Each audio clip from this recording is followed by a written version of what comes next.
마태복음 15장 말씀입니다. 신약 성경 26쪽 마태복음 15장 28절 한 절 말씀 찾으셔서 함께 읽으시겠습니다. 마태복음 15장 28절 한 절 말씀 같이 읽습니다. 시작. 이에 예수께서 대답하여 이르시되 여자여 내 믿음이 크도다. 내 소원대로 되리라 하시니 그때로부터 그의 딸이 나으니라. 아멘. 내 소원대로 되리라 라고 하는 본문의 말씀과 같이 제목과 같이 이루어진 이 상황을 먼저 살펴보면 이렇습니다. 주님은 갈릴리에서 여러 사역들을 감당하셨습니다. 그런 와중에 어느 날 주님은 두로와 시돈이라는 지역으로 옮겨가십니다. 왜냐하면 생각건대 조금 쉬고 싶었던 것 같습니다. 잠시 생각을 정리할 시간적인 여유가 필요한 듯해 보입니다. 왜냐하면 예수님 주변에 있었던 바리새인들, 서기관들, 저들과 주님과의 갈등이 증폭된 상태였던 거죠. 그래서 그런 일들을 조금 뒤로 하고 주님은 여유를 가지고자 잠시 쉬고자 하셨던 것 같습니다. 그래서 두로와 시돈이라는 지방으로 옮겨갔다는 거죠.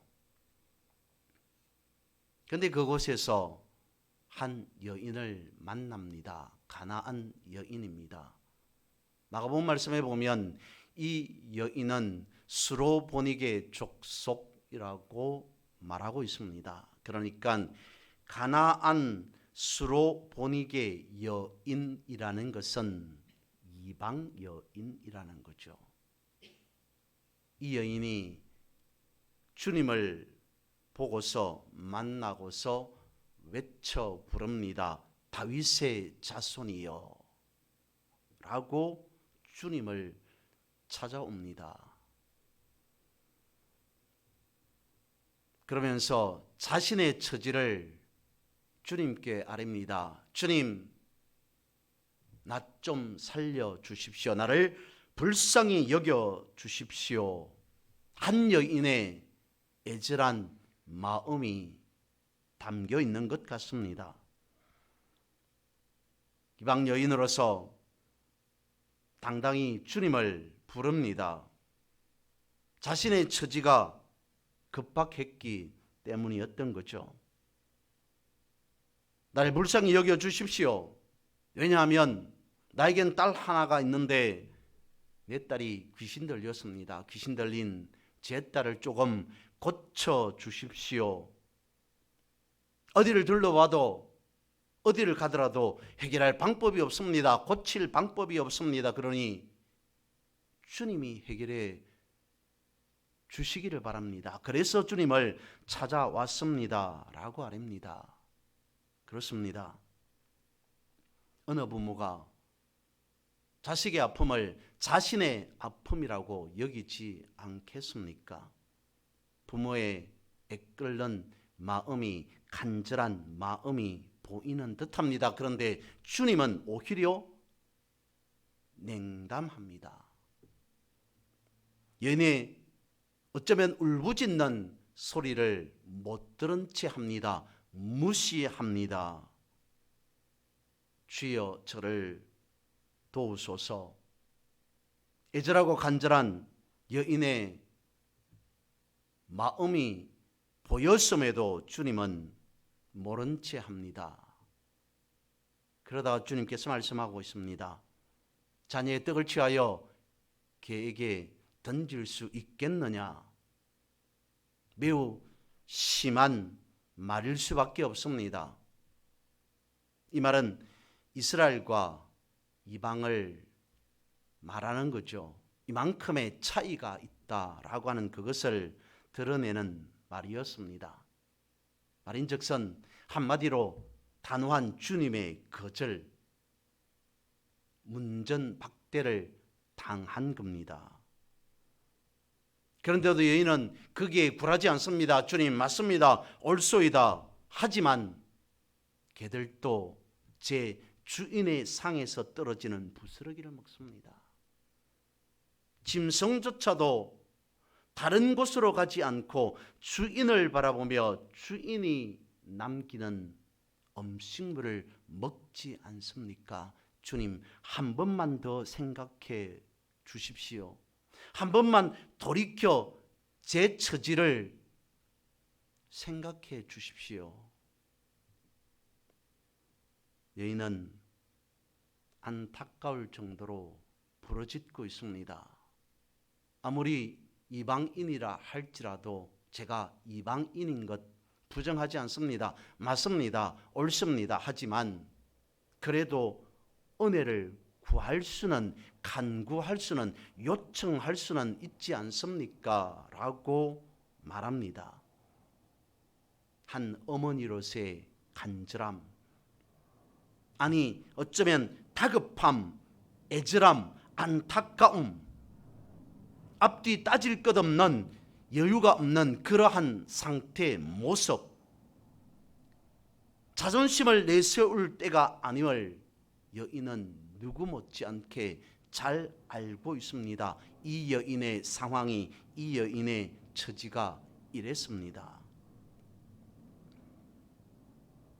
주일날 사람의 힘과 하나님의 능력에 대해서 말씀을 드리면서 산 넘어 산, 강 건너 강이라는 부분에서 잠시 말씀을 드렸습니다. 다시 조금 더 오늘 본문의 말씀을, 상황을 놓고 한 번 더 생각해 봅니다. 우리에게 문제가 생겼습니다. 기도할 수밖에 없는, 주님 앞에 다급하게 요청 간구할 수밖에 없는 문제가 일어났습니다. 주님의 이름으로 기도합니다. 그러면서 다급하기에, 간절함이 있기에 내가 할 수 있는 모든 방법을 다 동원합니다. 철야도, 금식도, 작정기도, 작정헌금, 또 뭐가 있을까요? 성경 일독, 여러 가지 있는 것 없는 것 다 동원하면서 주님, 제게 일어난 이 문제 해결해 주십시오. 응답해 주십시오. 라고 기도합니다. 기도하고 또 기도합니다. 근데 아무런 응답이 없습니다. 응답의 기미조차 보이지 않습니다. 이럴 때 우리는 어찌해야 하는 것일까요? 어떤 한 문제를 놓고 기도하면 그 문제가 이루어질 것이다, 응답되어질 것이다 라고 생각하고 기도하는데, 있는 것 없는 것 여러 가지 방법을 다 동원해서 기도하는데 응답은커녕 오히려 다른 문제가 생깁니다. 더 큰 문제가 생깁니다. 산 넘어 산입니다. 물 건너 또 물이 나타나는 형국입니다. 이럴 때 어찌해야 하는 겁니까? 엘리야가 기도합니다. 한 번, 두 번, 세 번, 네 번, 다섯 번, 여섯 번, 일곱 번 기도합니다. 그럴 때 어땠다고요? 저 먼 바다에서 손바닥만한 구름 하나가 보이더라.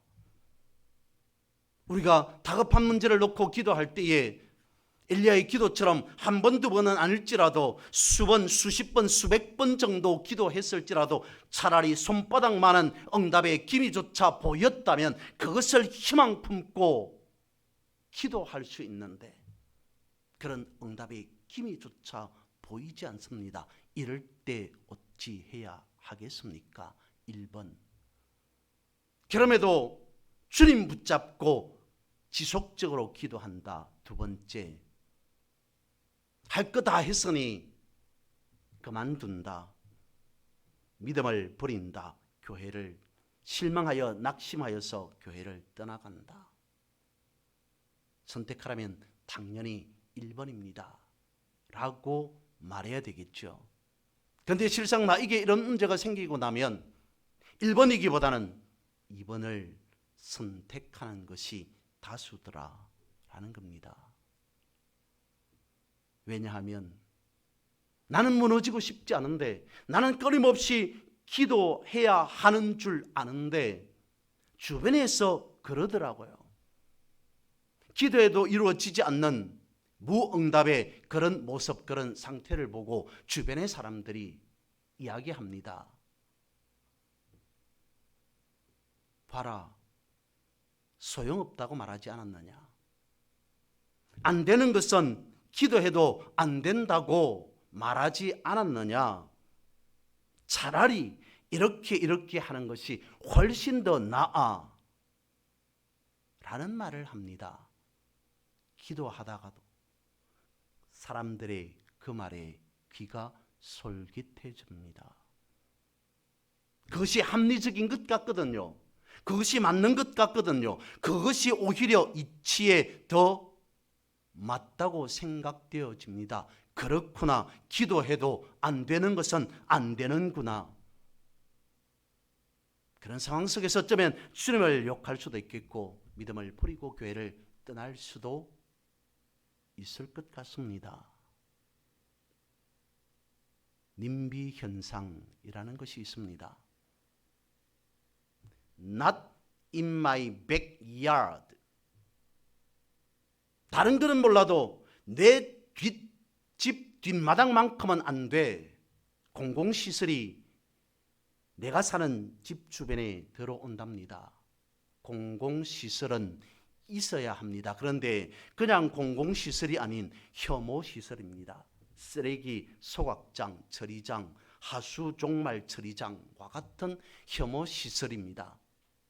옆 동네 다른 곳에 설치되는 것은 모르겠는데 내 집 주변에만큼은 안 된다라고 반대하는 것이 님비 현상이라고 하지 않습니까? 매우 이기적이죠. 생각해보면, 따져보면, 이치를 보면, 논리를 보면 있어야 합니다. 없으면 안 된다는 건 충분히 알고 있습니다. 하지만 내 집 주변은 안 돼 라고 말합니다. 믿음에 있어서도 님비 현상과 같은 이런 모습이 나타나는 것은 아니겠습니까? 믿음의 님비 현상은 없겠습니까? 믿음의 선진인 욥이 고난받았다는 것은 알겠어.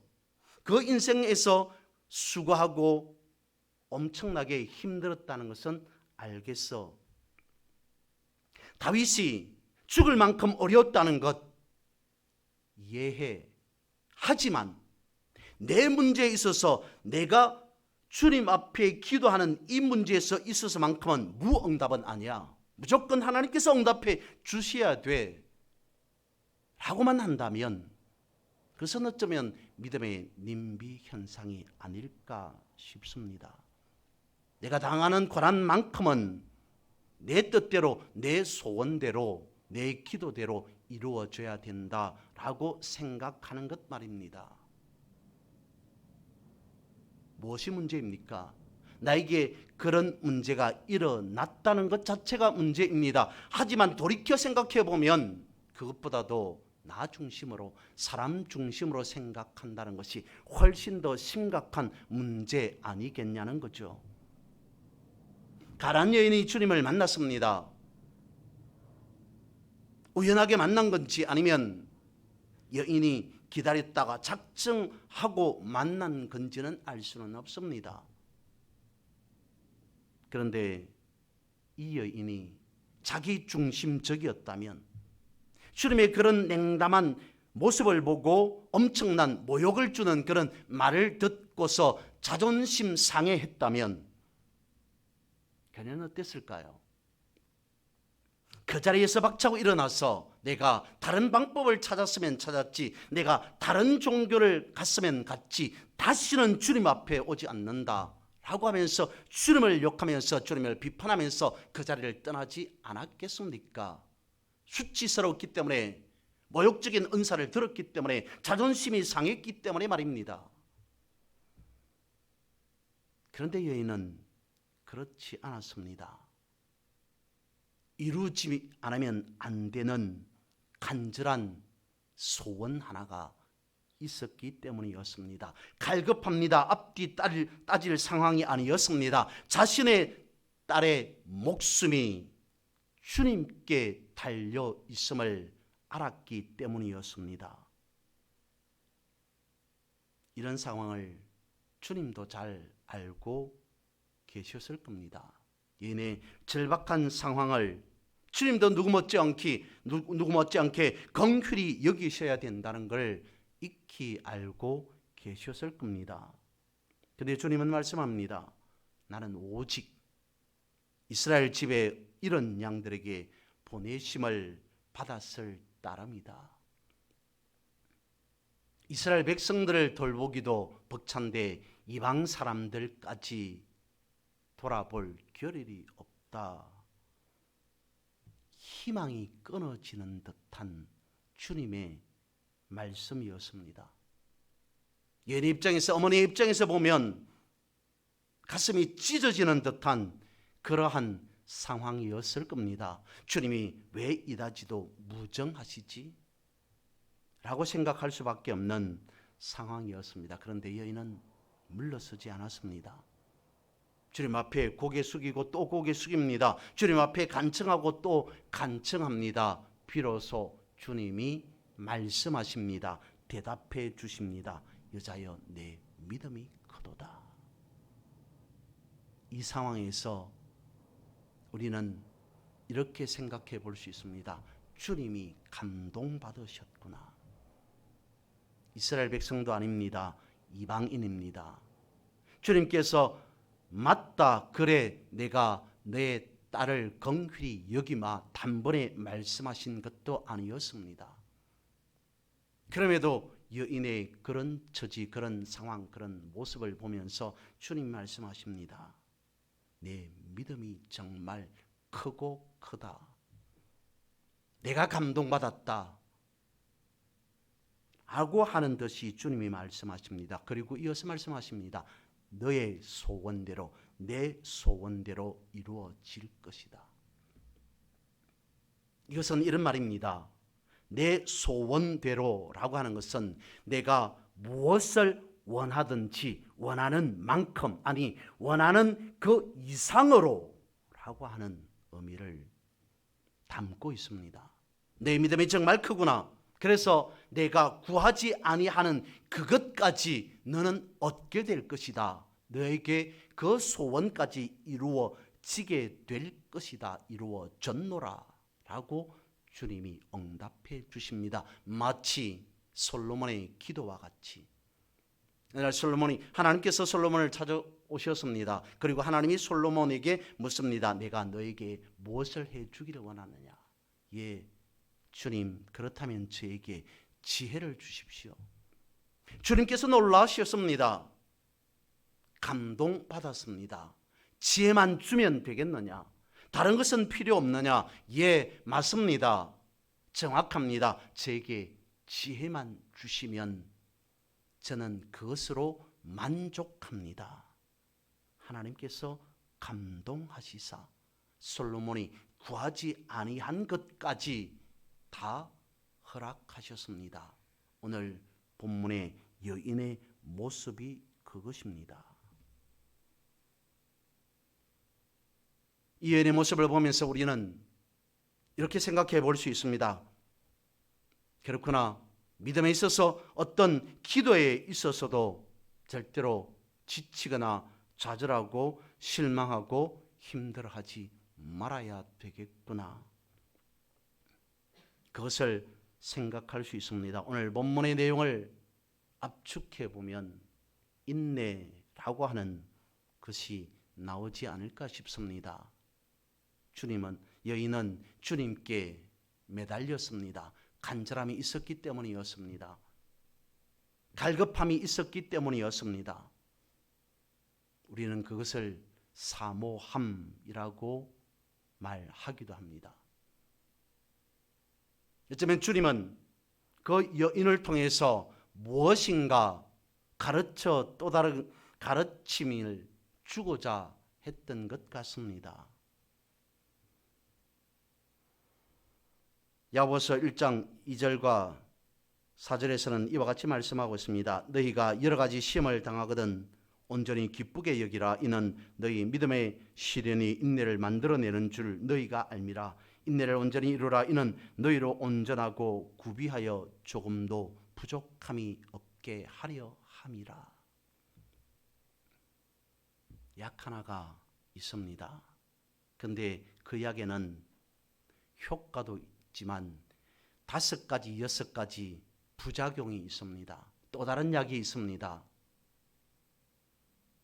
효과는 있는데 부작용이 없습니다. 단 먹는데 먹고 효과를 보는데 기간이 상당히 걸립니다.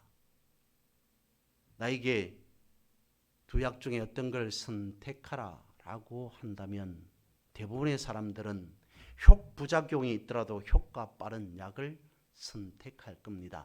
왜냐하면 그 질병에서 빨리 효과를 보고 싶거든요. 빨리 낫기를 원하거든요.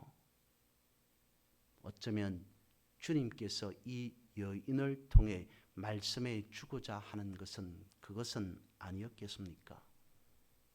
부작용을 제거하는 과정,